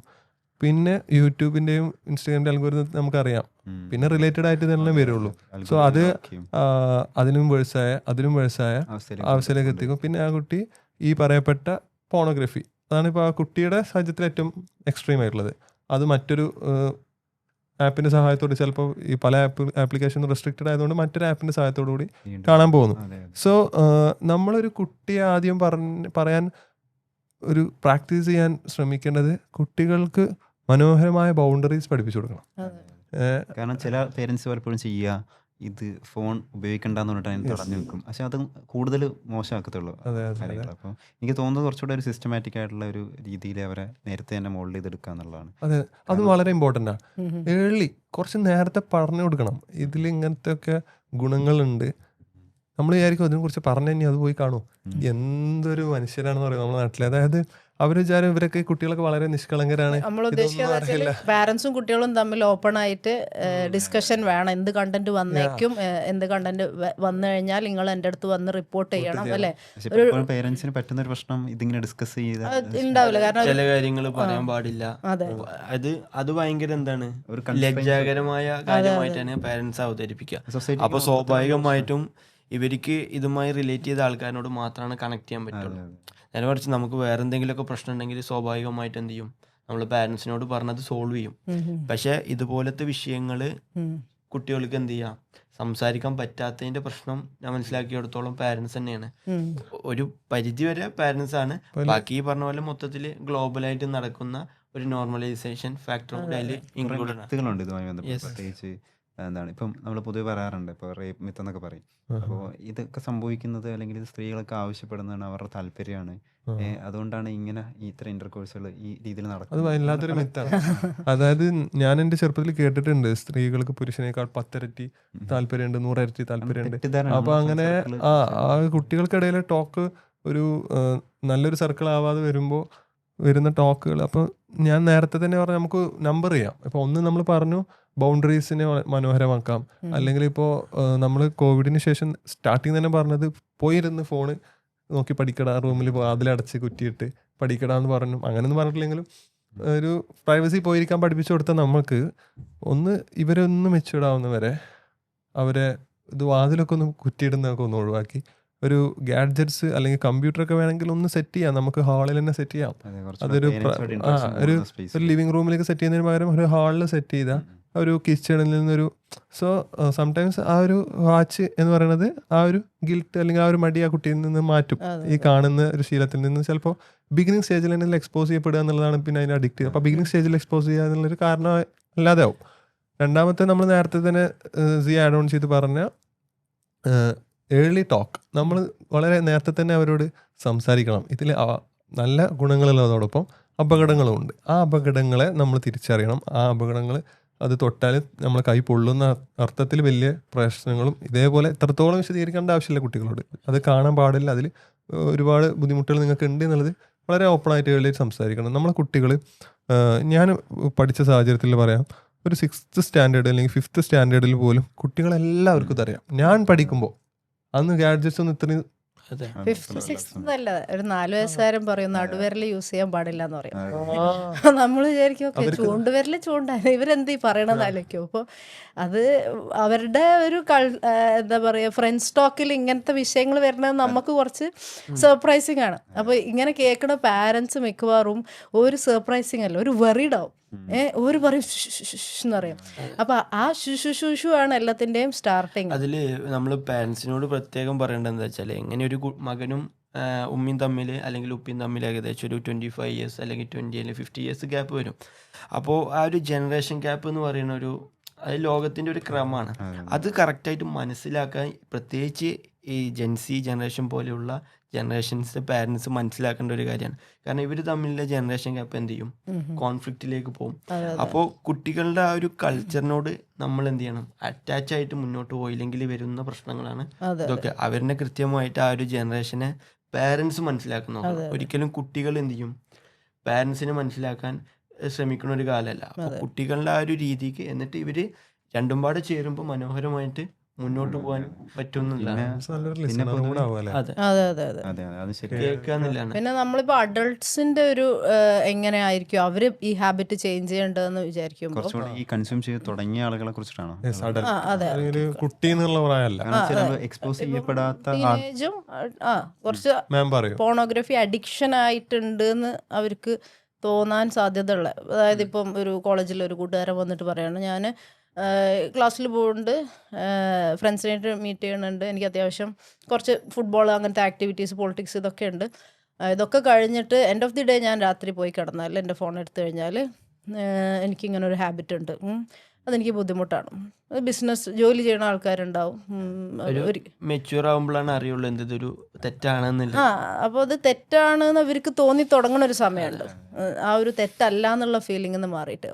അപ്പോൾ ആ സമയത്ത് ഇവർക്ക് വരുന്ന വലിയൊരു ടാസ്ക്, ഇതിപ്പം എനിക്ക് തുടങ്ങിയ പോലെ തന്നെ നിർത്താൻ പറ്റും എന്ന ഒരു ഐഡിയ തലയിൽ ഉണ്ടാവും. സാധാരണ ചെയിൻ സ്മോക്കിംഗ് ഒക്കെ ഉള്ള ആൾക്കാർ പറയാറുണ്ട് എനിക്ക് തുടങ്ങിയ പോലെ എനിക്ക് നിർത്താം, എനിക്ക് ഇതിൻ്റെ ഉള്ളിൽ ഫുൾ കൺട്രോൾ ഉണ്ട് എന്നുള്ളൊരു സാധനം, ഒരു ഡിനയൽ എന്ന് പറഞ്ഞൊരു സാധനം, എനിക്ക് അഡിക്ഷൻ ഉണ്ട് എന്നുള്ളത് ആക്സെപ്റ്റ് ചെയ്യാത്തൊരു സ്റ്റേജാണ് ഫസ്റ്റിൽ നമുക്ക് ഏറ്റവും കൂടുതൽ ഓവർകം ചെയ്യേണ്ടി വരും. അപ്പോൾ ഒരു ഗ്രൂപ്പ് ഓഫ് പീപ്പിൾ ഇതിൽ നിന്ന് ഓവർകം ചെയ്തവരെ പഠിച്ചതിൻ്റെ ശേഷം പറയുന്ന ഒരു സംഭവമാണ് overcome the denial phase first. ഞാനിത് ചെയ്യണുണ്ട്, എനിക്കിത് അഡിക്ഷൻ ആണ് എന്ന് സമ്മതിക്കുമ്പോൾ നമ്മൾ വിചാരിക്കും നമ്മൾ ഭയങ്കര വീക്കാവും, അങ്ങനെ ഞാനൊരു മോശം ആളാണെന്ന് ഞാൻ തന്നെ എന്നോട് തന്നെ സമ്മതിക്കാന്ന് പറഞ്ഞു. പക്ഷേ ഏറ്റവും കൂടുതൽ സ്ട്രെങ്ത് തരുന്ന ഒരു സ്റ്റെപ്പ് ആ ഡിനയലിനെ നമ്മൾ മറികടന്ന് ആക്സെപ്റ്റൻസിലേക്ക് വരുന്നതാണ്. ഞാൻ കമ്പൾസീവ് പോൺ യൂസിന് അടിമയാണ്, ഈ സംഭവം ഒരു സമയമായി കഴിഞ്ഞാൽ എന്നെ പിടിച്ചു വലിച്ച് കൊണ്ടുപോകേണ്ട, എൻ്റെ ബോഡി ഒരു സമയമായി കഴിഞ്ഞാൽ ഈ ഒരു സംഭവം നീഡ് ഇങ്ങനെ ചോദിക്കുന്നുണ്ട്, അതിനനുസരിച്ച് ഞാനും ഫോണിൽ ഇത് ചെയ്യുന്നുണ്ട്. ആ ഒരു ഡിനയലിനെ അഡ്രസ്സ് ചെയ്യലാണ് ഫസ്റ്റിലെ സ്റ്റേജ് വരുന്നത്. റെക്കഗ്നൈസ് ചെയ്യാന്നുള്ളതാണ്. അതെ, അക്സെപ്റ്റ് ചെയ്യണം നമ്മൾ. പിന്നെ സെക്കൻഡിൽ വരുന്നത് എന്താ വെച്ചാൽ, ഇപ്പോൾ നിങ്ങൾ ഇത്രയും പറഞ്ഞ പോലെ തന്നെ കുട്ടികളുടെ കാര്യത്തിലും പറഞ്ഞ പോലെ തന്നെ ബൗണ്ടറീസ് ഇപ്പോൾ നിങ്ങൾക്ക് തന്നെ അറിയണ്ടാവും അല്ലേ? ബൗണ്ടറി ഭയങ്കര പാടാ, അതാണ് പ്രശ്നം. അല്ല, ഞാൻ പറഞ്ഞത് ഇപ്പൊ ഈ ഒരു കണ്ടന്റ് വ്യൂ ചെയ്യുന്ന ആള് ആക്റ്റീവായിട്ട് ഞാനിതിന്ന് മാറണം എന്ന് വിചാരിക്കുകയാണെന്നുണ്ടെങ്കിൽ ആൾക്ക് നിങ്ങൾക്ക് നമ്മൾ പറയുമല്ലോ പ്ലേ സ്റ്റോറിൽ തന്നെ കുറെ ആപ്സ് അവൈലബിൾ ആണ്. അത് മാത്രമല്ല ക്രോമിൽ എക്സ്റ്റൻഷൻസ് ഉണ്ട്, ഈ കോൾഡ് തുർക്കി പോലെ ഇത്തരം കണ്ടന്റുകൾ, എക്സ്പ്ലിസിറ്റ് ആയിട്ടുള്ള കണ്ടന്റുകൾ ബ്ലോക്ക് ചെയ്യാൻ പറ്റുന്ന ആപ്ലിക്കേഷൻസ് ഉണ്ട്. 45 ഇതൊക്കെ ഇവരെ സഹായിക്കും, ഇതിൽ നിന്ന് അഡിക്ഷനിൽ നിന്ന് രക്ഷിക്കുന്ന കുറെ ആപ്ലിക്കേഷൻസ് ഉണ്ട്. 45 എന്നൊക്കെ പറയുന്ന ഒരുപാട് ആപ്ലിക്കേഷൻസ്. പിന്നെ എനിക്ക് ടീനേജേഴ്സിന്റെ ഒരു വലിയ ഒരു പ്രയാസമായിട്ട് തോന്നിയിട്ടുള്ളത്, അവർക്ക് വല്ലാതെ സ്ട്രെസ് ഉണ്ട് അവരുടെ പ്രായത്തിൽ. ഈ ചില ആളുകള് അവരുടെ സ്ട്രെസ്സിന്റെ റിലീഫായിട്ട് ഈ ഫോൺ കൺസ്യൂം ചെയ്യാറുണ്ട് എന്ന് ഞാൻ കേട്ടിട്ടുണ്ട്. സിനിമ കാണുന്ന പോലെ തന്നെ അല്ല, അതാണ് ഞാൻ പറഞ്ഞത്. ഇതിലും ഇപ്പൊ എങ്ങനെ ഓവർകം ചെയ്യാന്ന് ഒരാൾ ഒറ്റയ്ക്ക് ആലോചിക്കുമ്പോൾ വരുന്ന മൂന്നാമത്തെ പോയിന്റ് അത് തന്നെയാണ്. Y have I reached this? ഞാൻ എങ്ങനെ ഇതിലേക്ക് എത്തിപ്പെട്ടു? സ്ട്രെസ് കാരണം, അക്കാഡമിക് ആയിട്ടോ റിലേഷൻഷിപ്പ് ഇഷ്യൂ കാരണോ വീട്ടിലെ പ്രശ്നം കാരണോ, അല്ലെങ്കിൽ ലോൺലിനെസ് കാരണം. ടീനേജിൽ ലോൺലിനെസ് തുടങ്ങുന്ന ഒരു പ്രായമാണല്ലോ. അല്ലെങ്കിൽ അൺറിസോൾവ്ഡ് ആയിട്ട് മനസ്സിൽ കിടക്കുന്ന എന്തെങ്കിലും ട്രോമാസ്, എന്തെങ്കിലും ചൈൽഡ് സെക്സ് അബ്യൂസ്, ഇങ്ങനത്തെയൊക്കെ കുറച്ച് പെയിൻഫുൾ ആയിട്ടുള്ള സംഭവങ്ങൾ. അപ്പം അതിലേക്കുള്ളൊരു യാത്ര നെക്സ്റ്റ് എടുത്തു കഴിഞ്ഞാൽ എന്തായാലും നമ്മളിപ്പം ഡിറ്റോക്സ് വഴിയൊക്കെ തന്നെ കൗൺസിലിങ്ങിന് നമ്മൾ അവൈലബിൾ ആണ്. അപ്പം ഫസ്റ്റില് സെൽഫായിട്ട് പറ്റണില്ല എന്നുണ്ടെങ്കിൽ സീക്കിംഗ് സപ്പോർട്ട് എന്ന് പറഞ്ഞാൽ ഇമ്പോർട്ടൻ്റ് ആണ്. സീക്കിംഗ് സപ്പോർട്ട് ഒരു ഗാർഡിയനെ അതിന് വെക്കുക. ഞാനിങ്ങനെ ഒരു സാധനത്തിൽ പെട്ടിട്ടുണ്ട്, എന്നെ ഒന്ന് ഹെൽപ്പ് ചെയ്യുന്ന പറയാൻ പറ്റുന്ന ഏതെങ്കിലും ഒരു മനുഷ്യൻ. ശരിക്കും ഈ അഡിക്ഷൻ വന്നതിന് ശേഷം അതിൽ നിന്ന് രക്ഷപ്പെടാനുള്ള മെഷേഴ്സ് അല്ലെങ്കിൽ പ്രോപ്പറായിട്ടുള്ള സൊല്യൂഷൻസ് എന്തൊക്കെയാണ്? ഇപ്പം കൗൺസിലിങ്ങിൽ തന്നെ പല മെത്തേഡുകൾ യൂസ് ചെയ്യാറുണ്ട്. എന്താണ് ശരിക്കും ശരിയായ രീതിയിൽ ഈ അഡിക്ഷൻ ഉള്ള ഒരാൾക്ക് കൃത്യമായി കൊടുക്കാൻ കഴിയുന്ന ഒരു സൊല്യൂഷൻ? അതായത് ഒരൊറ്റ കൗൺസിലിംഗ് കൊണ്ട് നമുക്ക് കാര്യത്തെ മാറ്റാൻ കഴിയില്ല. അതെ, ജിയ ചിലപ്പോഴൊക്കെ ഫസ്റ്റ് സെഷൻ കൗൺസിലിംഗ് ചെയ്യുന്ന ആളാണ്, അല്ലെങ്കിൽ ഇങ്ങനത്തെ ഇഷ്യൂസും കൊണ്ട് ആൾക്കാർ അവരോട് സംസാരിക്കാറുണ്ട്. അപ്പോൾ തന്നെ ചെയ്യാക്കാറുണ്ട്, അവർ കുറേ ഇഷ്യൂസ് പറയും. ഞാനിതിൽ കുടുങ്ങി ഇത് കാരണം ഇത് സംഭവിച്ചു. വ്യത്യാസം ഉണ്ടാവും, ഓരോ അനുഭവങ്ങളായിരിക്കും. അതെ, ആളുകളുടെ ഒരാളുടെ അനുഭവം ആയിരിക്കില്ല മറ്റൊരാൾക്ക്. പക്ഷെ നമ്മളിതിനെ സ്റ്റഡി ചെയ്തിട്ട് നമുക്ക് ആ കഥ ഫുള്ളായിട്ട് കേട്ട് കഴിഞ്ഞാൽ അതിൽ ഒരുപാട് തെറാപ്പീസ് ഉണ്ട്. ഇപ്പോൾ cognitive behaviour therapy, mindfulness based interventions ഉണ്ട്, ഗ്രൂപ്പായിട്ടുള്ള തെറാപ്പീസ് ഉണ്ട്. ഗ്രൂപ്പ് തെറാപ്പി ശരിക്കും നമ്മൾ വിചാരിക്കും അയ്യേ ഇതെന്താ ഇങ്ങനെയെന്ന്, പക്ഷേ ഗ്രൂപ്പ് തെറാപ്പി ഭയങ്കര എഫക്റ്റീവാണ്. അപ്പോൾ ഒരാൾ ഇപ്പോൾ നമ്മൾ നേരത്തെ പറഞ്ഞല്ലോ 3A എഞ്ചിൻ ഓഫ് ഇതിൽ അനോണിമിറ്റി എന്ന് പറഞ്ഞൊരു ഫാക്ടർ വരുന്നുണ്ട്. അപ്പോൾ ഇത് വാച്ച് ചെയ്യുന്ന ഒരാൾ വിചാരിക്കണതാ ഞാൻ മാത്രം ഏറ്റവും കൂടുതൽ അഡിക്റ്റ്, ലോകത്തെ ഏറ്റവും വലിയ ഞാൻ പറയണത് ചേഞ്ച് ചെയ്യാൻ വിചാരിക്കണ ഒരാൾ വിചാരിക്കണത് എനിക്ക് മാത്രം അത് ചേഞ്ച് ചെയ്യാൻ പറ്റാത്ത രീതിയിൽ ഞാനാ ഇതിലിങ്ങനെ കുടുങ്ങി കിടക്കണം. ഒരു ഗ്രൂപ്പ് തെറാപ്പി എന്ന് പറയുമ്പോൾ ആഹാ നമ്മളെല്ലാവരും ഇതിലുണ്ടല്ലോ എന്നുള്ള ഒരു കോൺഫിഡൻസ് വരും. അതായത് ഞാൻ വൃത്തികെട്ട മനുഷ്യനാണെന്ന് ആലോചിക്കുന്ന ഒരാൾക്ക് ഒരിക്കലും ചേഞ്ച് ചെയ്യാൻ പറ്റില്ല. സെൽഫ് കമ്പാഷൻ ഇതിൽ ഭയങ്കര ഇമ്പോർട്ടൻ്റാണ്. ഞാൻ ആക്ച്വലി എല്ലാവരെയും പോലെ ഒരു മനുഷ്യൻ, എനിക്കും മിസ്റ്റേക്ക് വരും, ബാക്കിയുള്ളവർക്കും മിസ്റ്റേക്ക് വരുന്നുണ്ട്. അപ്പോൾ ആ സെൽഫ് കമ്പാഷൻ പ്രാക്ടീസ് ചെയ്യുക എന്നുള്ളതാണ് പിന്നെ വരുന്നത്. ഇതിന്റെ ഒരു അഡ്വേഴ്സിറ്റി എഫക്റ്റും കൂടിയാണല്ലോ എന്ത് നെഗറ്റീവ് സെൽഫ് ഇമേജ് എന്ന് പറയുന്നത്. അതെ അതെ അതെ. പലപ്പോഴും നമുക്ക് ഡിറ്റോക്സിന് വരാറുള്ള കേസുകൾ ഇപ്പോൾ എൻ്റെ തന്നെ 1-2 അനുഭവങ്ങളിൽ ചില ആളുകൾക്ക് ഗിൽട്ട് തോന്നിയിട്ട് റിഗ്രറ്റ് ഇതിൽ നിന്ന് രക്ഷപ്പെടണം എന്നുള്ള ആഗ്രഹത്തിൽ നമ്മൾ ബന്ധപ്പെട്ട കേസുകളിൽ അവർക്കൊരു നൈറ്റ് ഒരു പർട്ടിക്കുലർ ടൈം ആകുമ്പം ഈ ഒരു ഭയങ്കരമായിട്ടുള്ള താല്പര്യം ഉണ്ടാവുക, അവർ സെർച്ച് ചെയ്യുക, അവർ മാക്സിമം അവർ കൺട്രോൾ ചെയ്യാൻ ശ്രമിച്ചാലും അവർക്ക് പറ്റാതെ വരിക. അപ്പോൾ നമ്മളിങ്ങനെ പല സൊല്യൂഷൻസ് പറഞ്ഞു കൊടുക്കും. അപ്പോൾ നിങ്ങൾ ഒറ്റപ്പെടാതിരിക്കുക, പേരൻസുമായിട്ട് സ്പെൻഡ് ചെയ്യുക, അല്ലെങ്കിൽ അനിയന്മാരുമായിട്ട് സ്പെൻഡ് ചെയ്യുക, അവരുടെ റൂമിൽ പോയിരിക്കുക, അല്ലെങ്കിൽ അവരോടൊപ്പം നൈറ്റ് അങ്ങനെ പല സംഭവങ്ങൾ നമ്മൾ പല സൊല്യൂഷൻസ് പറയാറുണ്ട്. അപ്പോൾ ചില ആളുകളെ സമയത്തോളം നമ്മളിപ്പോൾ റീസെൻ്റായിട്ട് വന്നൊരു കേസിൽ അവൻ +2 കഴിഞ്ഞ സ്റ്റുഡൻ്റാണ്. അപ്പോൾ അവന് കുറച്ച് നേരത്തെ തന്നെ ഇതിൽ എക്സ്പോസ്ഡ് ആയിട്ടുണ്ട്. പക്ഷെ അവൻ കൂടുതലായി കൺസ്യൂം ചെയ്യുന്നൊരു അവസ്ഥ ഉണ്ടായിരുന്നില്ല. പക്ഷെ അവൻ ഡിസ്റ്റൻ്റായിട്ട് അവൻ്റെ UG കോഴ്സ് എടുത്ത സമയത്ത് അവന് ഡിസ്റ്റൻ്റ് ആണല്ലോ, അപ്പോൾ വീട്ടിലൊറ്റയ്ക്കാണ്. അപ്പോൾ അവൻ്റെ പേരൻസൊക്കെ പുറത്തു പോവാണ്. അപ്പോൾ അവന് ഡെയിലി ഇത് കൺസ്യൂം ചെയ്യാൻ, അതായത് വേറെ റെസ്ട്രിക്ഷൻസോ ബൗണ്ടറീസോ കാര്യങ്ങളൊന്നുമില്ല. അവന് ഭയങ്കര ഫ്രീ ആണ്. വീട്ടിലൊരു റൂമിൽ ഭയങ്കരമായി കൺസ്യൂം ചെയ്യുക, ഭയങ്കര മാസ്റ്റർബേഷൻ. എന്നിട്ട് അവന് മാനസികമായിട്ട് അവൻ ഇതിൽ നിന്ന് രക്ഷപ്പെടാൻ പറ്റില്ല എന്നുള്ളൊരു തോന്നലാണ് അവന്. അപ്പം അങ്ങനെ വന്നൊരു കേസ് നമുക്കുണ്ട്. അതെ. അപ്പം നമുക്ക് ശരിക്കും പറഞ്ഞാൽ ഇത്തരം തോന്നലുകൾ പൊതുവെ ഉണ്ട് ആളുകൾക്ക്. ഇത് എന്നെ കൊണ്ട് ഇനി എന്തൊക്കെ പറഞ്ഞാലും നടക്കില്ല, ഞാൻ പല കണ്ടന്റുകളും കൺസ്യൂം ചെയ്ത് നോക്കി, മീൻസ് ഇതിൽ നിന്ന് രക്ഷപ്പെടാനുള്ള പല സൊല്യൂഷൻസ് നോക്കി. അപ്പോൾ അത്തരം ആളുകൾക്ക് നമുക്ക് ഈ കൗൺസിലിങ്ങിലുള്ള കേവലമായ ഒരു കൗൺസിലിങ്ങിലൂടെ മാറ്റാൻ കഴിയുമോ? ഇനി അതല്ല അതിൻ്റെ ഫർദർ സ്റ്റെപ്പ് എന്തെങ്കിലും? അതായത് ചില അഡിക്ഷൻസിന് മെഡിക്കേഷൻസ് ആവശ്യമാണല്ലോ. അപ്പം അത് നമ്മളിപ്പോൾ ജനറലായിട്ട് ഏത് പോൺ അഡിക്ഷനും മെഡിക്കേഷൻ എന്നുള്ളത് പറയാൻ പറ്റില്ല. ഇപ്പം നമ്മൾ പറഞ്ഞല്ലോ വൈ എന്നുള്ളൊരു ക്വസ്റ്റ്യൻ ചോദിക്കുമ്പം ട്രോമ, ഡിപ്രഷൻ, ആങ്സൈറ്റി ഇതിൻ്റെയൊക്കെ വളരെ വലിയ സ്റ്റേജ് ലെവലിൽ എത്തിയിട്ടുണ്ടെന്നുണ്ടെങ്കിൽ മെഡിക്കേഷൻ ആവശ്യമായിരിക്കും, നമ്മൾ അറിയാണ്ട് പറയാൻ പാടില്ല. അപ്പം അതിൽ നിന്ന് സ്റ്റാർട്ട് ചെയ്തിട്ട് കൗൺസിലിങ്ങിലേക്ക് എത്തിക്കഴിഞ്ഞ് കഴിഞ്ഞാൽ ഇത് പറ്റുള്ളൂ. അപ്പം end of the day night ഒരാൾ ഇതിലേക്ക് എത്തുന്ന സമയത്ത് ഒരിക്കലും അയാൾക്ക് അത് ചേഞ്ച് ചെയ്യാൻ പറ്റില്ല എന്നുള്ളത് അയാൾക്ക് മനസ്സിലാക്കുക എന്നുള്ളതാണ് നമുക്ക് ചെയ്യാൻ പറ്റുക. രാത്രി ഇങ്ങനൊരു സ്വഭാവം സ്റ്റാർട്ട് ആവാൻ തുടങ്ങുന്ന സമയത്ത് കയറിയിട്ട് എല്ലാ ആപ്പും ബ്ലോക്ക് ചെയ്തിട്ട് കാര്യമില്ലല്ലോ. എവറിത്തിങ് നമ്മൾ നേരത്തെ പ്രിപ്പയർ ചെയ്ത് വെക്കണം. അപ്പം ഈ പറഞ്ഞ പോലെ ഡിജിറ്റൽ ബാഡ് ഹാബിറ്റ് എന്നുള്ളൊരു സാധനമാണ് നമ്മളിവിടെ പറയണത്, ഡിജിറ്റൽ ഡ്രഗ് എന്നുള്ളൊരു സാധനമാണ് പറയണത്. അപ്പം അതിന് പകരം ഗുഡ് ഹാബിറ്റ്സ് ആണ് ഇപ്പോൾ ഫോസ്റ്റർ ചെയ്യാൻ വേണ്ടിയിട്ട് സിയ പറഞ്ഞത് അല്ലേ. കുറച്ചും കൂടി സോഷ്യലൈസ് ചെയ്യുക, കുറച്ച് സ്പോർട്സ് ആൻഡ് ആക്ടിവിറ്റീസിലേക്ക് പോവുക, പാഷനായിട്ട് ചെയ്തിട്ടുള്ള കുറച്ച് കാര്യങ്ങളിലേക്ക് നീങ്ങുക, കുറച്ചും കൂടി ഇപ്പോൾ യൂത്താണ്, പ്രൊഡക്റ്റീവായിട്ടുള്ള ടാസ്കിൽ കൂടുതൽ എൻഗേജ്ഡ് ആവുക. അപ്പോൾ അങ്ങനെയുള്ള സ്ട്രെസ് ഇങ്ങനെയൊക്കെ റിലീസ് ചെയ്യപ്പെടും. അതെ. എന്ന് വെച്ചാൽ ഇപ്പം ഗവൺമെന്റ് തന്നെ പറയണ്ടത് എന്ന് വെച്ചാൽ എന്താണ്, ലൈഫ് ആണ് നിങ്ങളുടെ പുതിയ ഡ്രഗ് എന്ന് പറഞ്ഞിട്ട് ഒരുപാട് ആക്ടിവിറ്റീസിനുള്ള സ്കോപ്പ് ഒരുപാട് സംഘടനകൾ, ഗവൺമെന്റ് ആണെങ്കിലും ഒരുപാട് NGOs ആണെങ്കിലും ക്ലബ്ബുകളാണെങ്കിലും ഒക്കെ നൽകുന്നുണ്ട്. അപ്പോൾ അതിലേക്ക് എത്തുക എന്നുള്ളൊരു സംഭവം നമുക്ക് ഇവിടുന്ന് ആൾക്കാരെ മോട്ടിവേറ്റ് ചെയ്യാൻ പറ്റും. ലൈഫ് സ്റ്റൈൽ ചേഞ്ച് ചെയ്യുക എന്നുള്ളതാണ് അൾട്ടിമേറ്റ്ലി നമുക്ക് ആവശ്യമായിട്ടുള്ള സംഭവം. കരിയറിനെ തന്നെ ബിൽഡ് ചെയ്യാൻ സഹായിക്കുന്ന ഒരു കാര്യം കൂടിയാണ്. എനിക്ക് തോന്നുന്നത് ഡിറ്റോക്സ് കാര്യമായ വിഷയത്തിൽ പല രീതിയിൽ പല കണ്ണുകളും ചെയ്യുന്നുണ്ട്, പല രീതിയിലുള്ള ഇടപെടൽ നടത്തുന്നുണ്ട്. എന്താണ് ശരിക്കും ഡിറ്റോക്സ് പൊതുവെ നടത്തി വരുന്ന വർക്കുകൾ അല്ലെങ്കിൽ ആക്ടിവിറ്റീസ് അല്ലെങ്കിൽ ആക്ടിവിസം ഈ പോണോഗ്രഫിക്കെതിരെ ഫൈറ്റ് ചെയ്യുന്നതിൻ്റെ ഭാഗമായിട്ട്?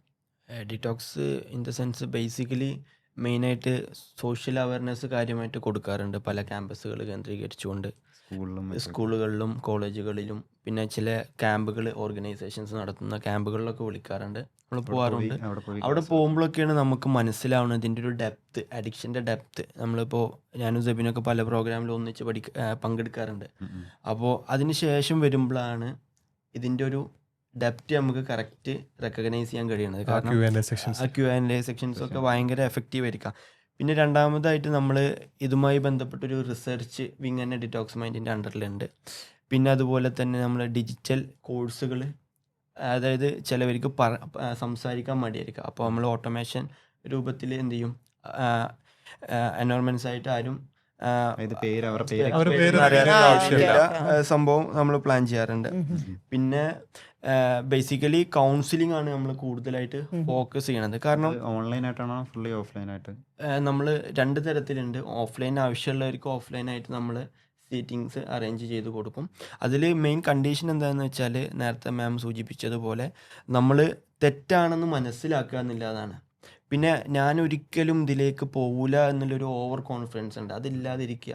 എനിക്കിതിൽ നിന്ന് മാറണം എന്നുള്ളൊരു തോന്നലും കൂടി വരുമ്പോൾ മാത്രമാണ് നമ്മൾ ഈ കൗൺസിലിങ്ങും സീറ്റിങ്ങിലൂടെയൊക്കെ എന്ത് ചെയ്യുക, നമുക്ക് മെച്ചപ്പെടുത്താൻ പറ്റുള്ളൂ.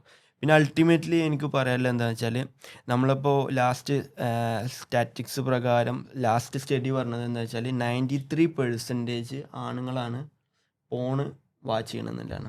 അതേപോലെ തന്നെ 63% വുമൻസും വാച്ച് ചെയ്യുന്നുണ്ട്. അപ്പോൾ ഇതിൻ്റെ വോസ്റ്റ് അത്രയും വലിയ എന്താണ് ഫീൽഡാണ്, വലിയൊരു അത്രയും എന്താ പറയുക, പ്രത്യേകിച്ച് നമ്മൾ ഈ ഒരു ജനറേഷനെ തന്നെ നശിപ്പിക്കാൻ കലിപ്പുള്ള ഒരു ഡ്രഗായിട്ട് തന്നെ നമ്മളിതിനെ റെക്കഗ്നൈസ് ചെയ്ത് മനസ്സിലാക്കുക എന്നുള്ളതാണ്. പ്രത്യേകിച്ച് എനിക്ക് പറയുന്നത് എല്ലാ രീതിയിലുള്ള ലീഡേഴ്സ്, പൊളിറ്റീഷ്യൻസ്, ടീച്ചർമാർ, അതുപോലെ തന്നെ ഗവൺമെൻറ് ഇതിൽ ശരിക്കും ഇപ്പോൾ നമ്മുടെ നിലവിലെ ഗവൺമെൻറ്റൊക്കെ സെക്സ് എഡ്യൂക്കേഷനുമായിട്ടൊക്കെ കൊടുക്കുമ്പോഴും അതിൻ്റെ ഒപ്പം ഇതൊക്കെ തന്നെ ഒരു പാഠമാക്കിയിട്ട് തന്നെ കൊടുക്കുക. കാരണം നമുക്ക് നമ്മുടെ നാടിന് വേണ്ട എന്താണ് ഒരു നല്ലൊരു ജനറേഷന്. പക്ഷേ മറ്റേ സിന്തറ്റിക് ഡ്രഗ്സിനപ്പുറം ഇത് വേറെ തന്നെ ഒരു ഡ്രഗായിട്ട് എന്ത് ചെയ്യണം, ആ യൂത്തിനെ നശിപ്പിക്കുകയാണ്. ഡിപ്രഷൻ, ഇന്ത്യ പോലത്തെ രാജ്യം പറഞ്ഞാൽ വൈഡ് ആൻഡ് വേസ്റ്റ് ആണ്.